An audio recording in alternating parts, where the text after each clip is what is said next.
সুস্বাগতম আপনাদের প্রিয় লাইফস্টাইল চ্যানেলে। আজ আমরা জানব চায়ের উপকারিতা ও দিনে কত কাপ চা খাওয়া স্বাস্থ্যকর।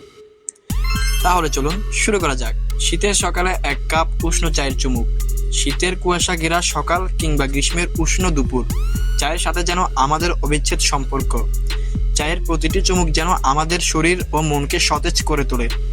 তবে চা প্রেমীদের জন্য জানতে হবে দিনের কোন সময় কত কাপ চা খাওয়া স্বাস্থ্যের জন্য উপকারী। গ্রিন টি হলো কম প্রক্রিয়াজাত চা, যা অ্যান্টিঅক্সিডেন্ট ভরপুর। এটি রোগ প্রতিরোধ ক্ষমতা বাড়িয়ে শরীরের অতিরিক্ত ওজন কমাতে সাহায্য করে। দিনে 3 থেকে 4 কাপ গ্রিন টি খেলে আপনি থাকতে পারেন সতেজ ও সুস্থ। রং চা যদি এক টুকরো লেবু বা আদা দিয়ে পান করেন, তবে এটি আপনার শরীরের জন্য হবে দারুণ উপকারী। দিনে 2 থেকে 3 কাপ রং চা পান করলে মাংসপেশির সংকোচন প্রসারণে সাহায্য করে এবং ওজন কমাতে সহায়ক। দুধ চা আমাদের শরীরের ক্লোরাইড যোগায়, যা হাড় ও দাঁতের জন্য উপকারী। তবে দিনে 2 কাপের বেশি দুধ চা খাওয়া উচিত নয়, কারণ এটি কোষ্ঠকাঠিন্য ও গ্যাস্ট্রিকের সমস্যা সহ আরও বিভিন্ন সমস্যার সৃষ্টি করতে পারে।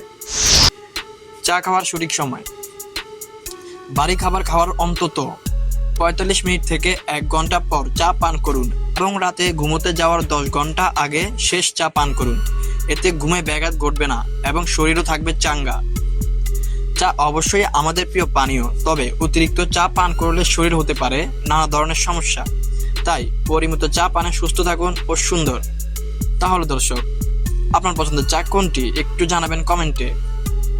যদি এই তথ্যগুলো আপনাদের উপকারী মনে হয়, তাহলে আমাদের ভিডিওতে লাইক দিন, আপনার মতামত জানিয়ে কমেন্ট করুন এবং এমন আরও তথ্য পেতে আমাদের চ্যানেলটি এখনই সাবস্ক্রাইব করুন। আজকের মতো আমি ইমন বিদায় নিচ্ছি। ধন্যবাদ।